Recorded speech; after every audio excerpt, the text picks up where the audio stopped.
Welcome to episode 82 of The David and Hillary Show. A few episodes ago, we shared a mini update about David's doctor visit after the heart attack and reported some of his test results. But before you tune out, trust me, this is actually going to be interesting and applies to a lot more people than you might think. So stick with us, and we're going to talk about one of those numbers today. All right, let's do this.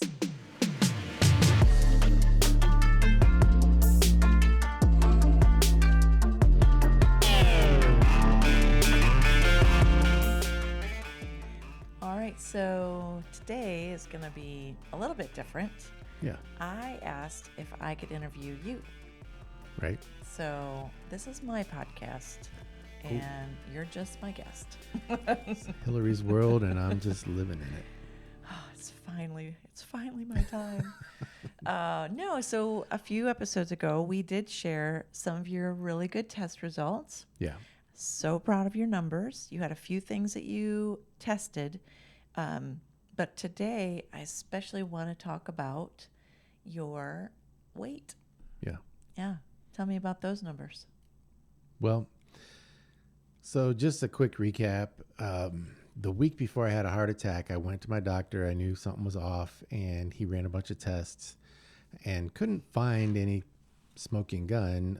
And then a week later, I had a heart attack. But on that day that I went to my general practitioner, I weighed 246 pounds, according to his scale, which is about 245 is kind of what I said that I was for a long time. I've been steady, but I'm 5'7.5". And some of the charts you look up are nonsense because people have different body types and different, have you ever heard about being big boned or this or that or whatever? Not to make excuses, but there are different people have different DNAs, and two people the same height aren't necessarily going to have the same ideal weight. But Right. but it was way too much.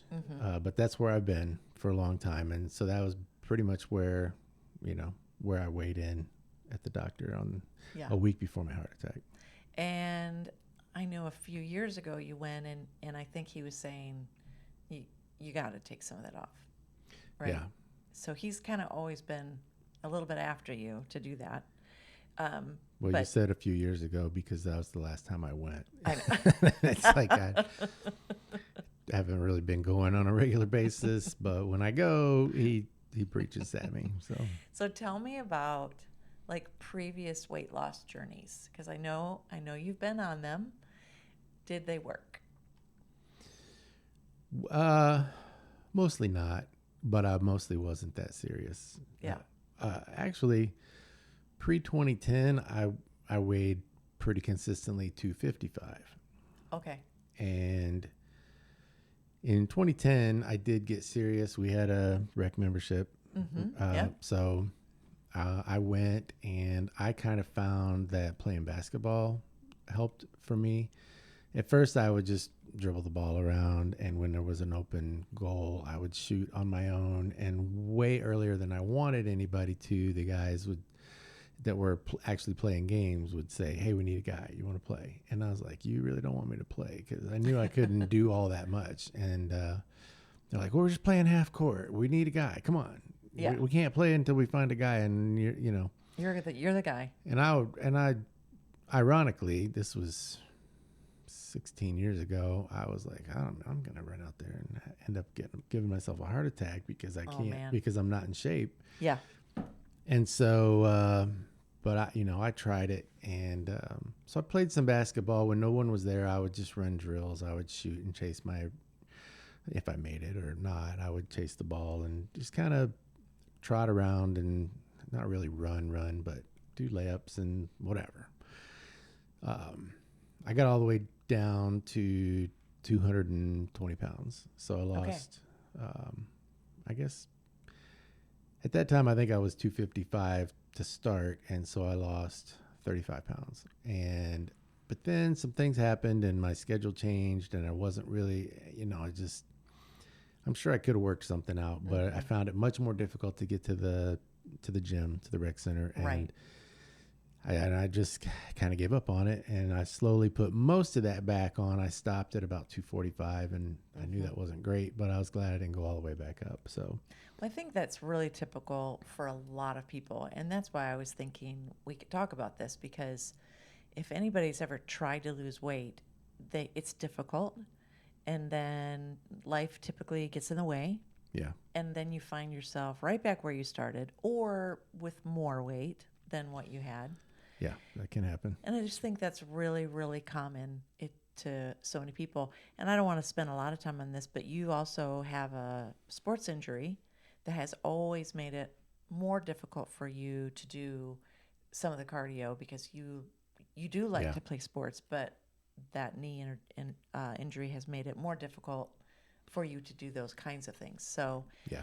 So not to make excuses, but it is a part of your story and it does make it harder.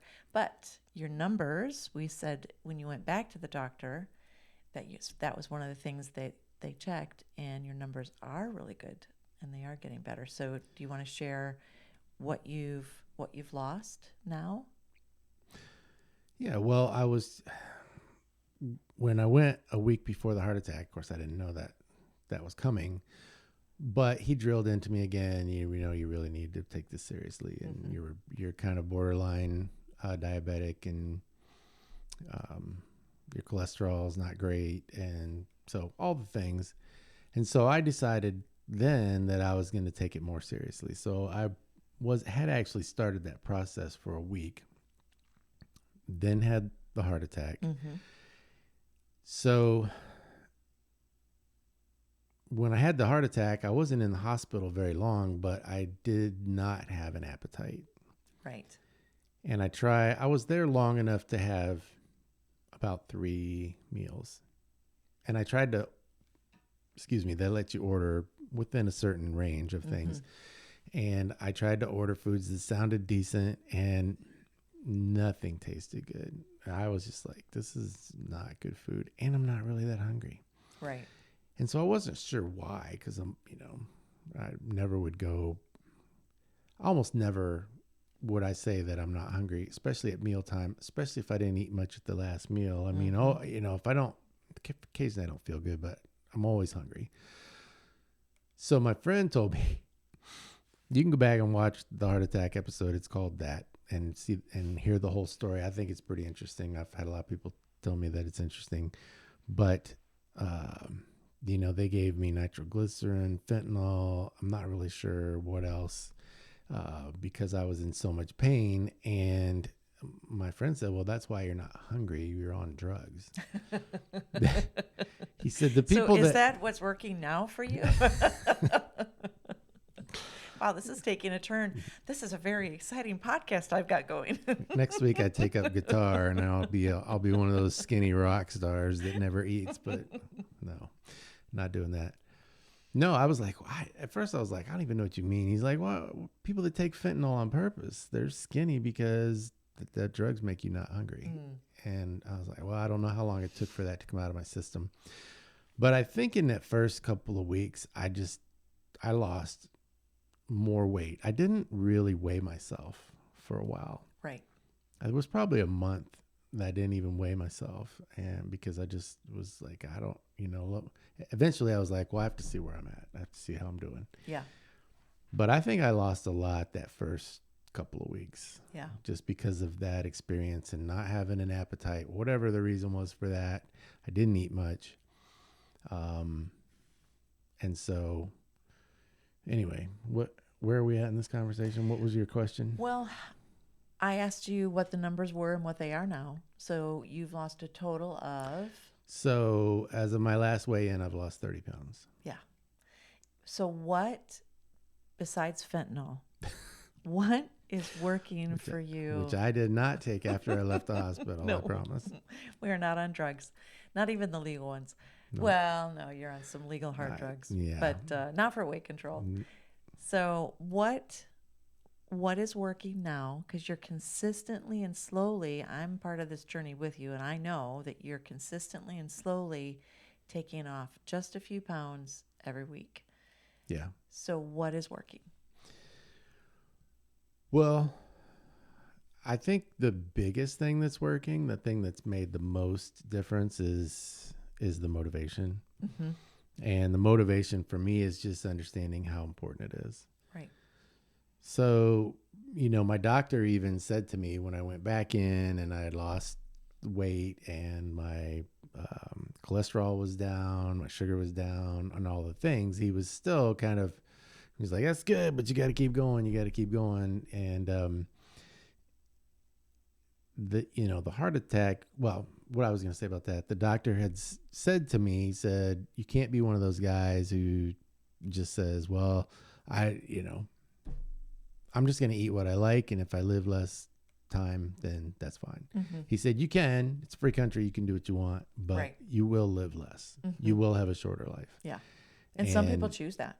Well, ironically, I had said that, Mm-hmm. not just like right before the heart attack, but through the years.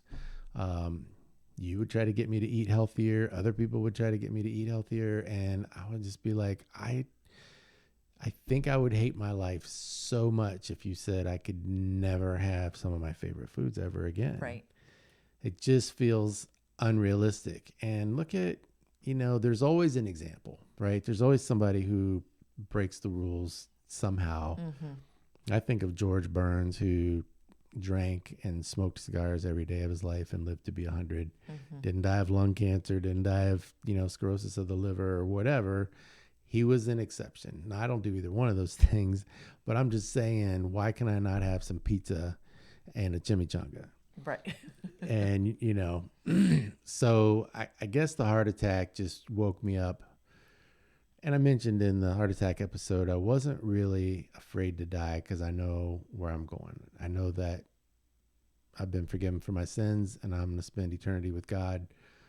But I don't think I'm ready for that. Mm-hmm. And so the motivation is I want to be here for whatever purpose God has for me. I want to fulfill it. I want to be here for you. I want to be here for our kids, our grandkids. And the fact that if I hadn't been in the emergency room when I had the heart attack, I wouldn't be here today. Right. Almost certainly. Yeah. It just, what's working now, I know I have to do this. And I know that there are some areas of my life I've really struggled with discipline, but I know that I can do anything when I set my mind to it. Right. Right. And so this has just become a huge priority to me, and I've just had to give myself the pep talk like, hey, we're doing this, so suck it up. Mm-hmm. So specifically, one of the big things is portion control. Okay.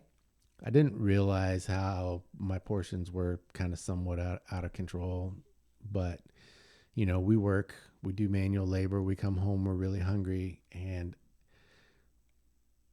I just eat less. Mm-hmm. I don't need huge amounts of food. My brother-in-law told me that your piece of meat shouldn't be bigger than your palm. And actually, as I'm looking at that, I'm like, well, usually it's not. It's usually smaller than that. I have kind of big hands. You got Arnold Schwarzenegger hands, so But it's all right. But other things too. Just when you're not disciplined and you don't have the motivation, you just eat what you want and you don't really care. Mm-hmm. Sometimes I would eat and not feel good, and I was like, oh, that's weird. I wonder why I don't feel good. And now I realize probably because I ate too much. Right. So portion control, and then a big one for me because my sugar was too high, my cholesterol was too high. At one point, I was dealing with blood pressure, which they were saying can be really affected by your salt intake. We started looking at my diet. It was like, oh, well, So at one point, I've always liked soda, and so I kind of went through the years. It's been different. Yeah. But most recently, I had been playing around with like, how much soda am I going to drink? And I kind of just got to the point where I was like, well, I don't care. Whatever I enjoy or whatever feels good. Mm-hmm. Before the heart attack. Before the heart attack. And so instead of cans, a lot of days I was drinking 3 bottles of soda. Mm-hmm. Some people do more than that. But after the heart attack, I was like, yeah, that's a lot of sugar. Mm-hmm.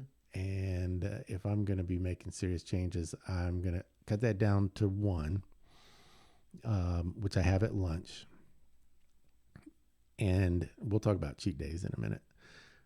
But in the morning, I don't like coffee. I've never liked coffee, but I would eat breakfast and then have a Coke immediately.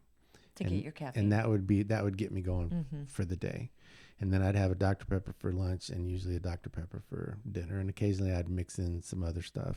We kind of have a drink fridge in the garage that we enjoy ourselves, but also whenever company comes over, it's like, hey, you know the deal. Go pick out your drink whatever you want. We got orange soda and ginger ale and poppies and whatever. So now I'm down to, in the morning, I actually take a caffeine pill because there's no sugar or calories or anything with that, but that gives me the caffeine. Mm-hmm. So that's your cup of coffee. In some ways, that's like a cheat, but I just drink water. Yep.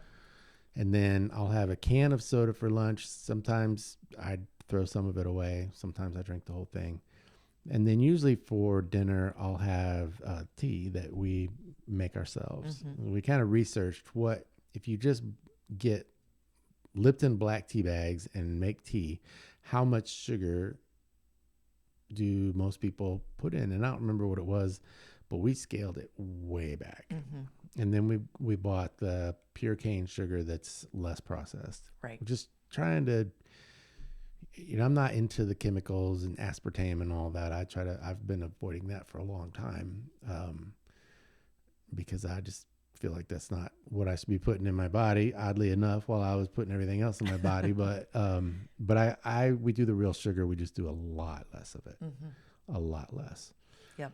And so when I got tested, after it was more than 90 days from the last time that I had gotten tested, and it went way down. Yeah.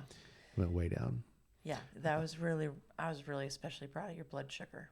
That it was doing so well. Because obviously you had the heart attack and we're going to deal with that and we're going to make changes. But the warning that the doctor had said that you were also pre-diabetic, I thought we can't compound all these problems. Like that's just too much. Yeah. And so people might not know this about you and I, but we've been married 34 years. Right. And I think you would say before the heart attack that I was actually a wife that did not nag or just kind of always, nag you about what you ate, what you weighed, what you did or didn't do. I tried to respect you as an adult and to say, this is your body. You obviously can read for yourself and know, what things make you feel good or don't feel good. And right. And I pretty much left you alone and let you make your choices. And when we were in the hospital, after you recovered a little bit, I said, I hope you have enjoyed the last 34 years of me not nagging you because those days are over. Yeah, you did say that. I did say that. But only because I just felt like, and I did ask you, because before you had said, I would rather eat badly and enjoy my life. Right. And so after the heart attack, I asked you, do you want to live? And what was your answer?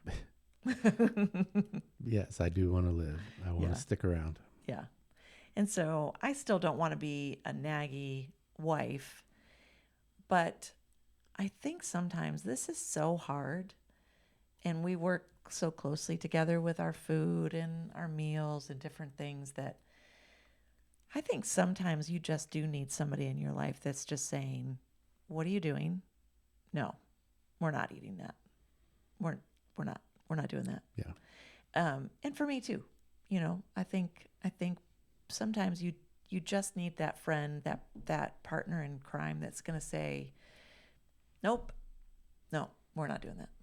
It really helps. Yeah. It really helps. I will say, in my own defense, since the heart attack, I was pretty highly motivated. Yes.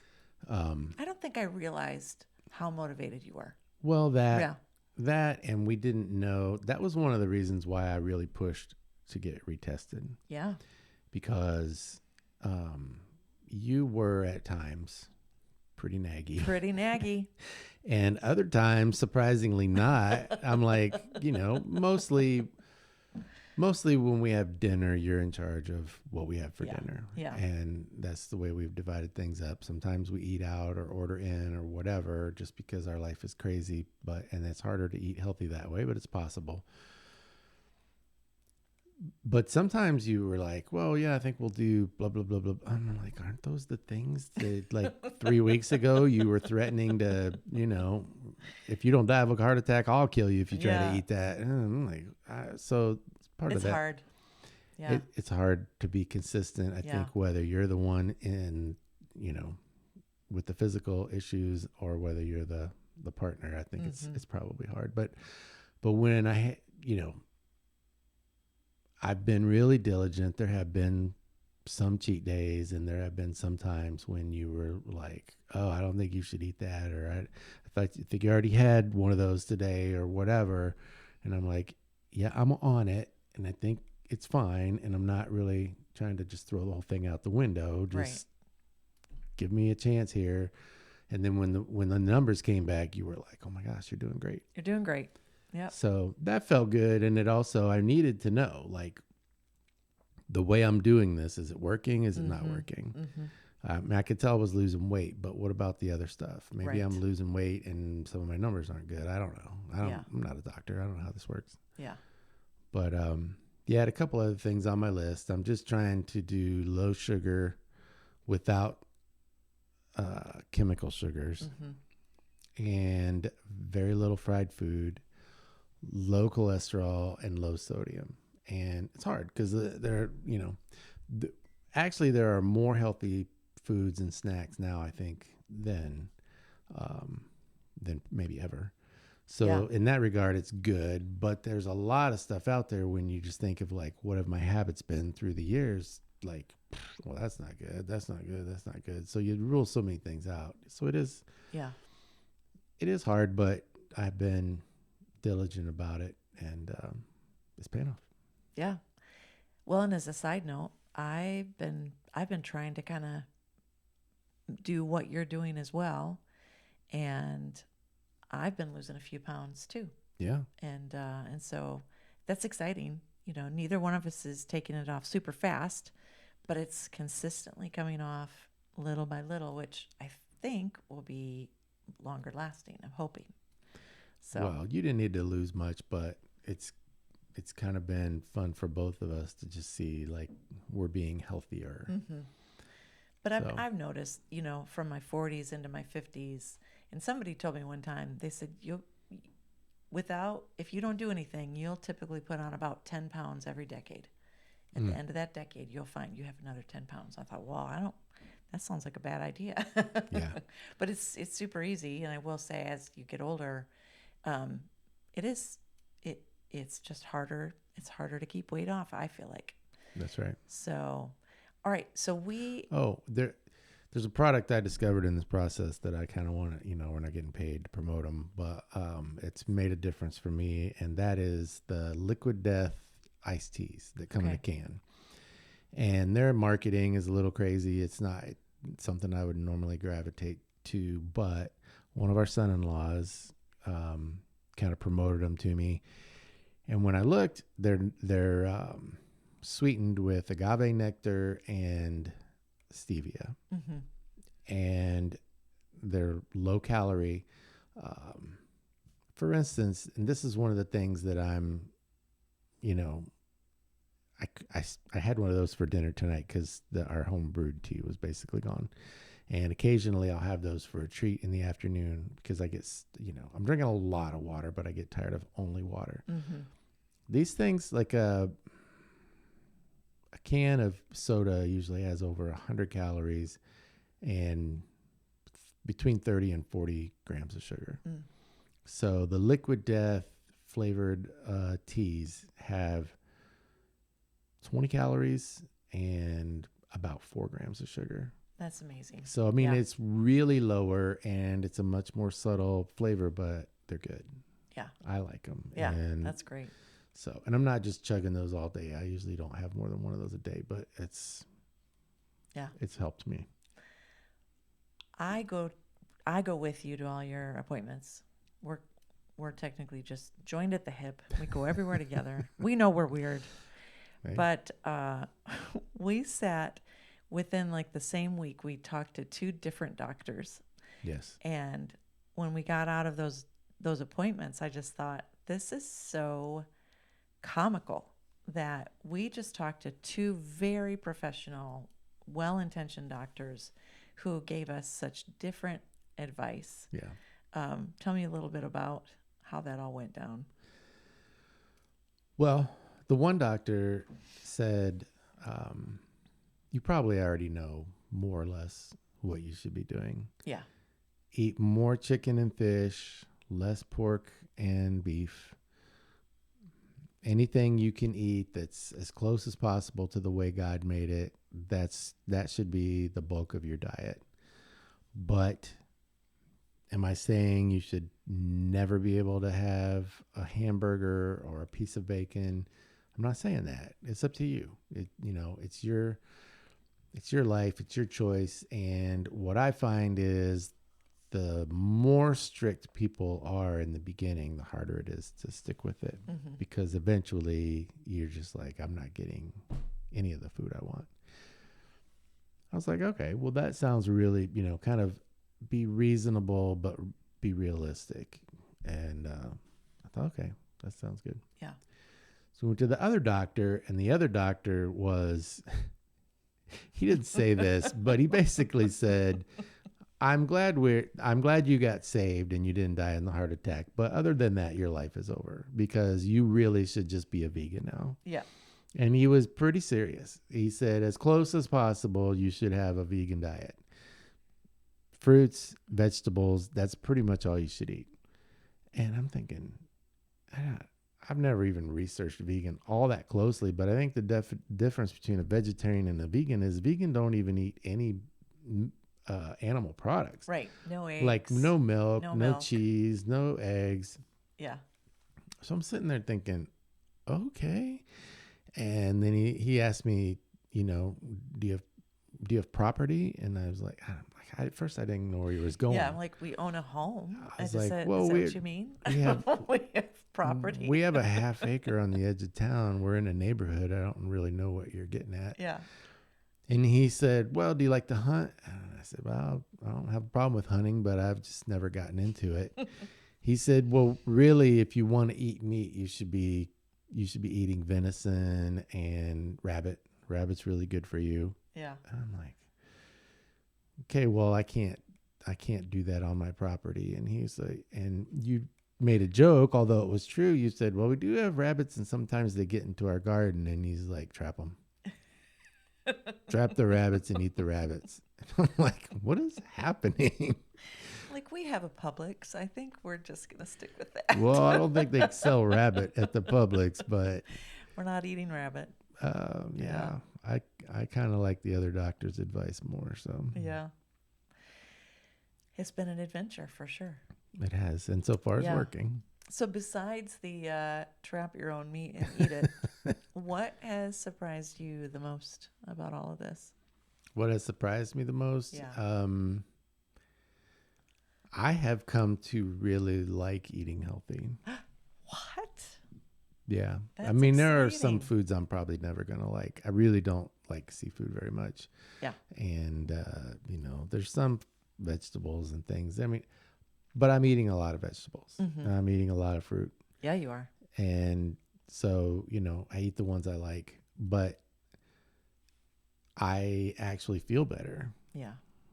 And so there have been times when we've had less control of what we could eat, and I ate something that was heavier, spicier, greasier, and I just really noticed.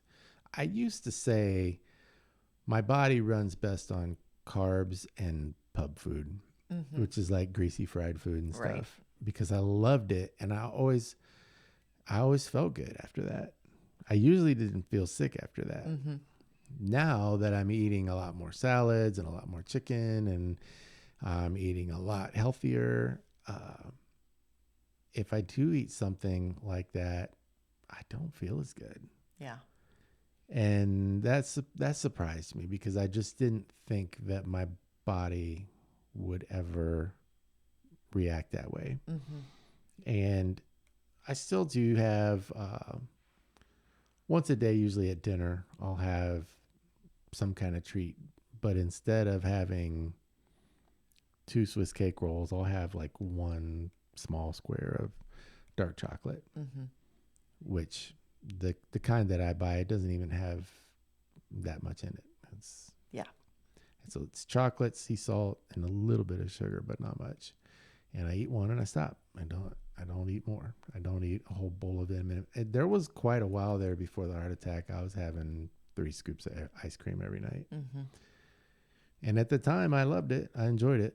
But when I think about like after dinner tonight, would I have wanted to go to the freezer and get 3 scoops of ice cream? And I know I wouldn't feel good if I did that. Yeah. And we have a couple times for treats.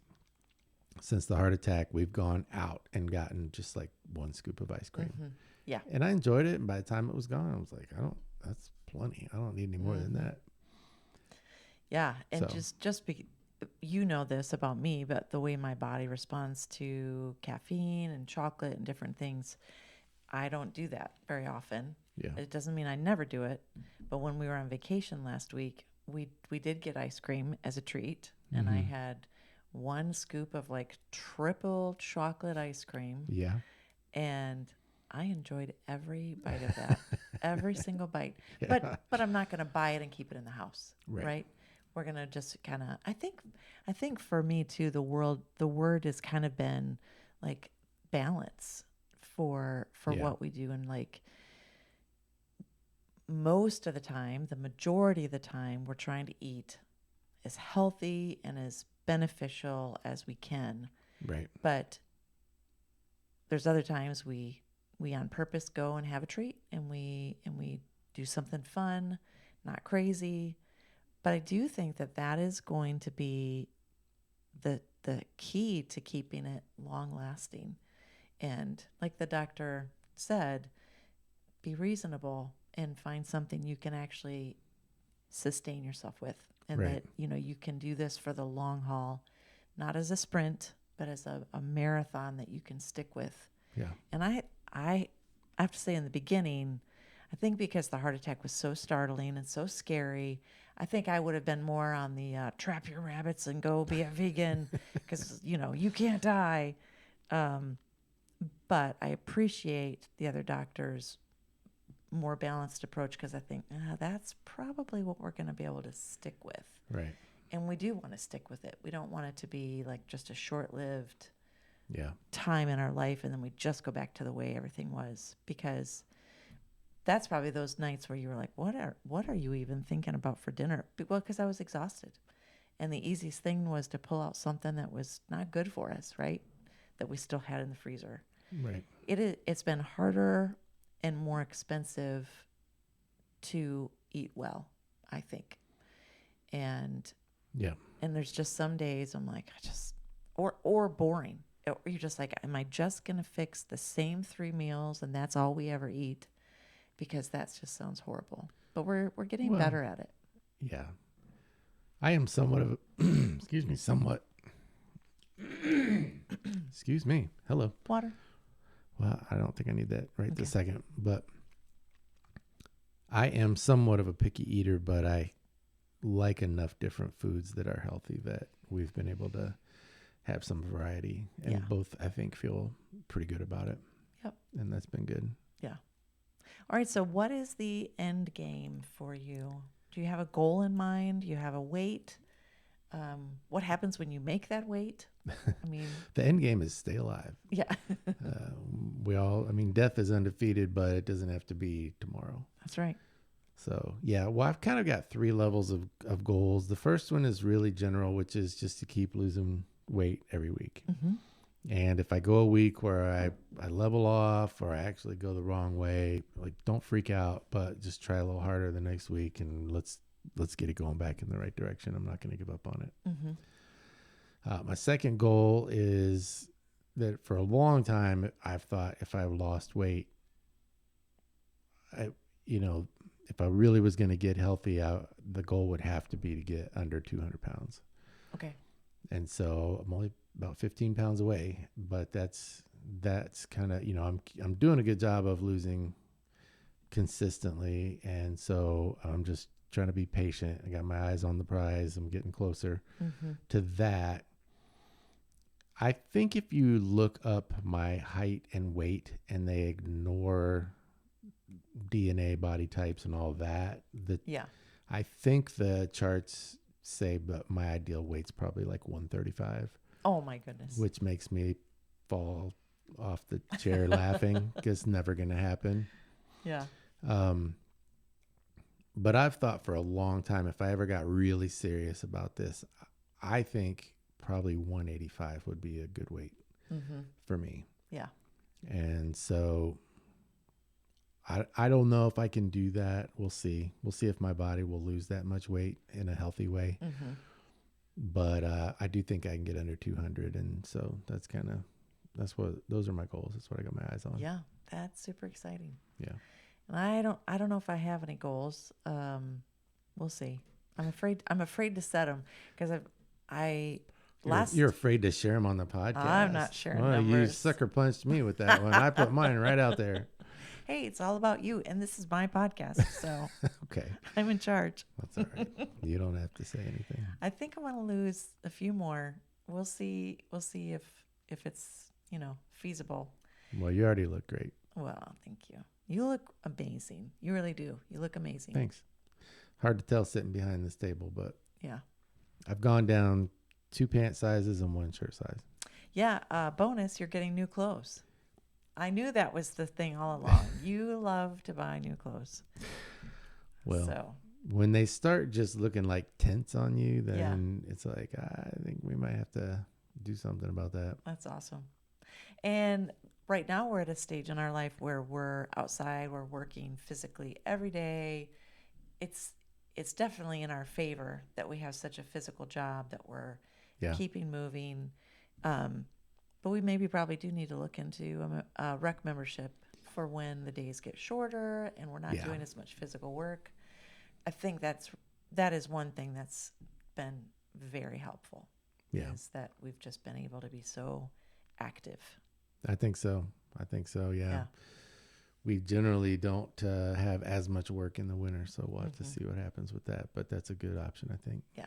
Plus, I just want to go to the pool, so. All right. Well, I think that we're going to wrap this up unless you have anything else you want to share. Oh, actually, I did have one more question. Okay. What is your best piece of advice if someone was like starting today, they're like, okay, you know what? I'm going to take this seriously too. What's your best piece of advice? Well, I think it kind of goes back to what I started with. You have to understand and believe that healthy eating and weight loss is important. Yeah.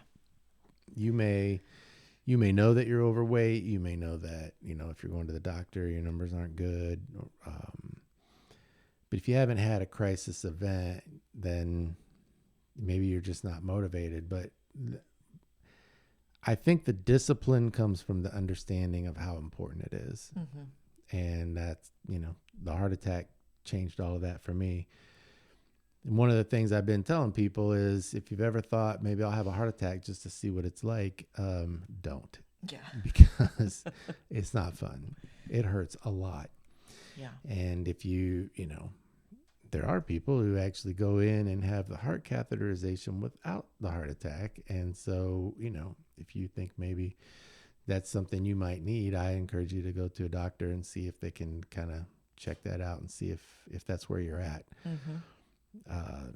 The stents really, really help. They've made a huge, huge difference. But you have to understand that this is a big deal. It's important, and you have to believe that you need to make some changes, because otherwise, the motivation, it's hard to find the motivation if you're the whole time you're like, I'm just going to eat my deep dish pizza and my ice cream and everybody can go pound sand. I don't care. probably deep down you do care. And so try to find that motivation. The other thing I found is to step on the scales and see, wow, I am losing weight. What I'm doing is working. To go to the doctor and get your numbers back and go like, oh yeah, my sugar's come down quite a bit. My cholesterol's down quite a bit. Um, I just kind of came up with this, but success fuels momentum and momentum fuels success.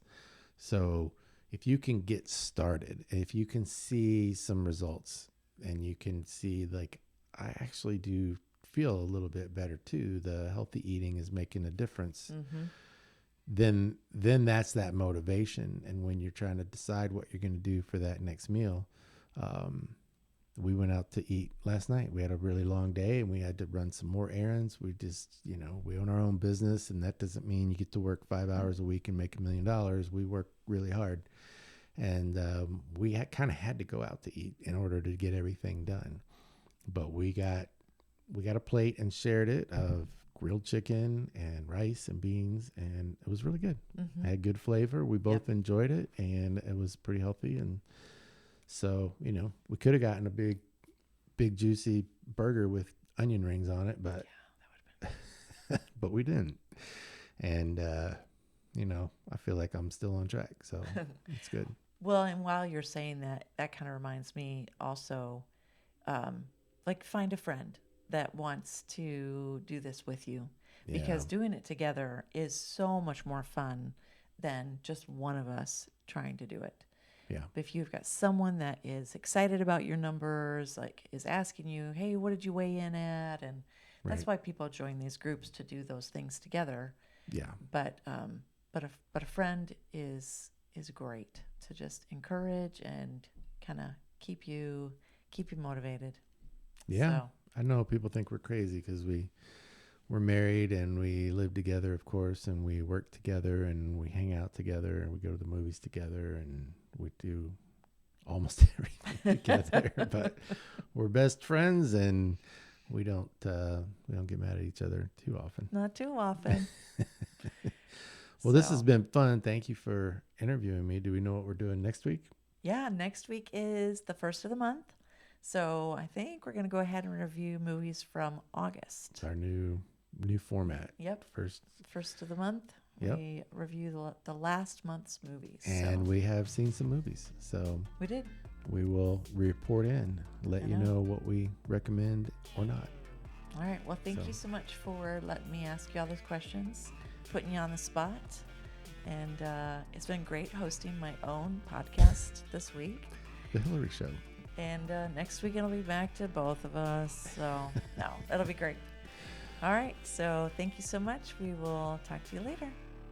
See ya.